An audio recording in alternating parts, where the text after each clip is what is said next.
everyone, welcome back to the channel. Today we are diving into a fascinating world of video formats. We will be breaking down what video formats are, the difference between containers and codec, and why understanding them is essential for anyone working with video content. So, get started. When we talk about video formats, we were actually referring to two distinct but closely related.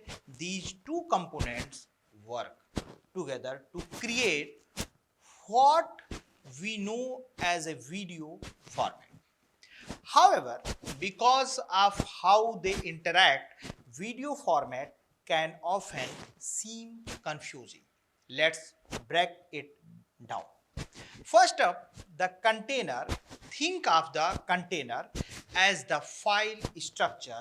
It defines how the various elements of your video are stored, interleaved, and which codecs are used by which components. A container might also include audio codecs, metadata, and more. Common examples of containers are AVI, MP4, MOV. These are usually identified by the file extension you see when you save a video file. Now let's talk about codecs. The term codecs is short for coder and decoder. It refers to the method used to compress and decompress video and audio data. The codec determines the quality of the video as well as the size of the file. Some popular codecs include H.264, MPEG-4, and DivX. So how do containers and codecs work together? Imagine the container as a package or a box and the codec as the contents inside the box. Most good container formats can hold multiple types of codecs. For example, a MOV container could hold video encoded with the H.264 codec, or an AVI file might contain DivX encoded video. The container itself does not determine the quality or features of the video. That's the job of the codec. MOV file containing H.264 data or an AVI file containing DivX data. At first glance, this might seem straightforward, but in reality, it is not. The confusion arises from the common imprecise use of these terms.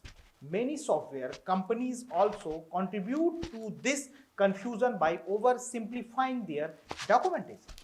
This leads to people using phrases like give you a MOV file or an MP4 file will be fine without understanding the nuances involved. To make things even more complex, some names such as MPEG-4 refer to both a codec and a container, making it unclear which one is being discussed. For instance, you might have a video encoded with an MPEG-4 codec inside an AVI container, or a video encoded with Sorenson codec inside an MPEG-4 container. This overlap can make communication about video formats quite confusing. Now that we have covered the basics, talk about choosing the right video format for your needs. There are a few key factors to consider: file size and quality, how you transmit the media, and the specific codec you should use. First, file size and quality. Digital video requires a significant amount of storage space, approximately 200 MB per minute for footage, or roughly 12 GB per hour. However, this can vary depending on your recording device and the quality settings.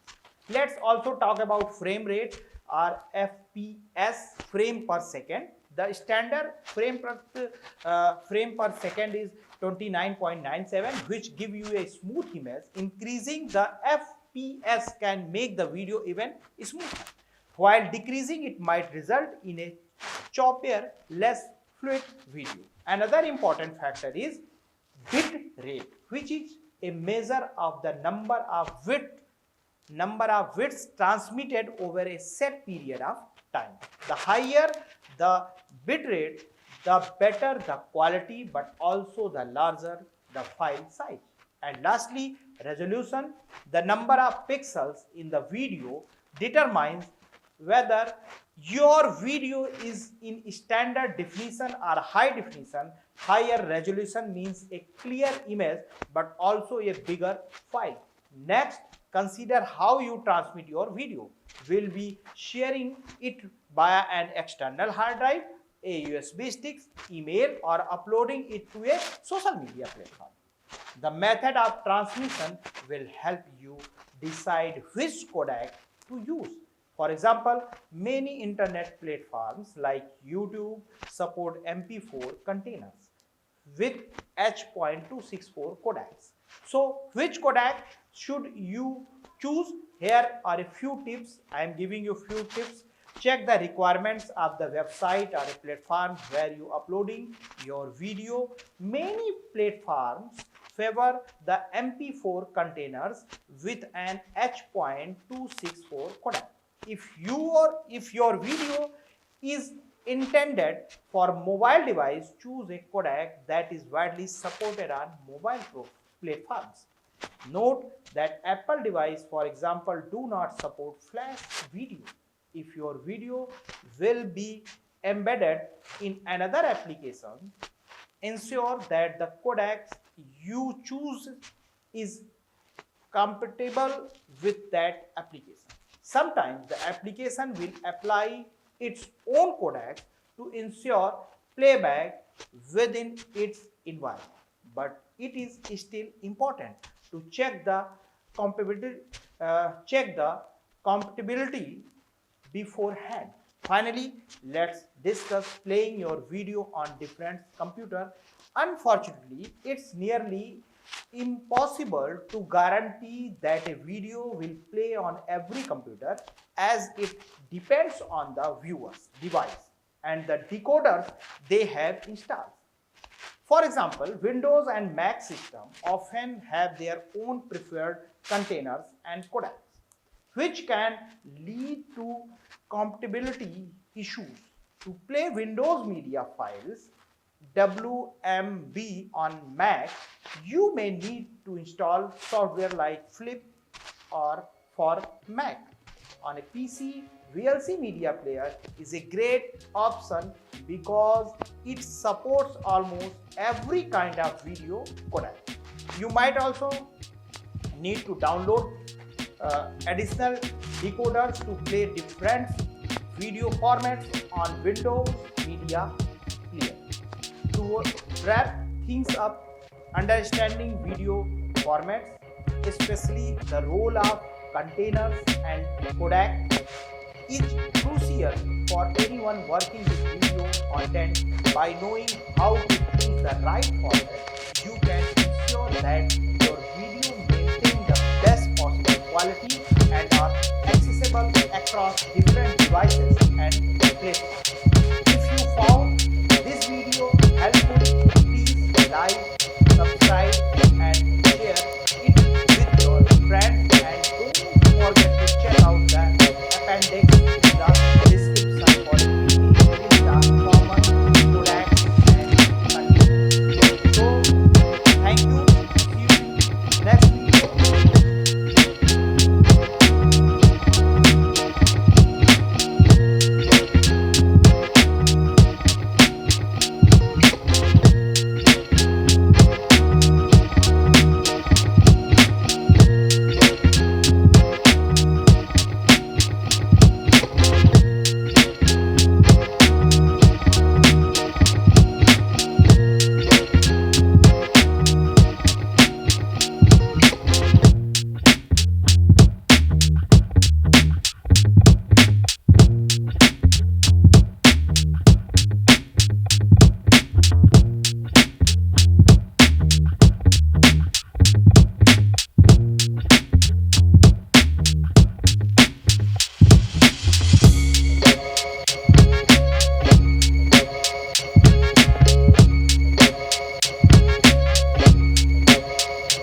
This video channel is a part of the Irwin Foundation initiative. All income generated from this YouTube channel is dedicated to supporting the education of underprivileged children. By liking, sharing, and supporting this content, you have the power to change the lives of many children. Your contribution can make a significant difference. Thank you for your support.